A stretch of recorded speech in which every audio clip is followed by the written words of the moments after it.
মহাপুৰুষ শ্ৰীমন্ত শংকৰদেৱে যি বৃন্দাবনী বস্ত্ৰ মহাৰাজ নৰনাৰায়ণৰ অনুৰোধক্ৰমে নিৰ্মাণ কৰিছিলে আৰু কালক্ৰমত এই বৃন্দাবনী বস্ত্ৰখন অসমৰ পৰা টিবেট হৈ লণ্ডন ফ্ৰান্স এনেকুৱা বিভিন্ন স্থানলৈ যায়গৈ আৰু এই বিষয়ে বিভিন্ন সময়ত বিভিন্ন ধৰণে আমাৰ মাজত আলাপ আলোচনাও হৈছে বৃন্দাবনী বস্ত্ৰখন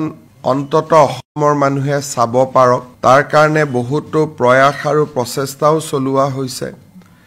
আৰু বিশেষকৈ ইউৰোপৰ তিনিটা মিউজিয়ামত বৃন্দাবনী বস্ত্ৰখন আছে শেহতীয়াকৈ আমাৰ বাবে এটা আনন্দৰ বিষয় যে ব্ৰিটিছ মিউজিয়ামে তেওঁলোকে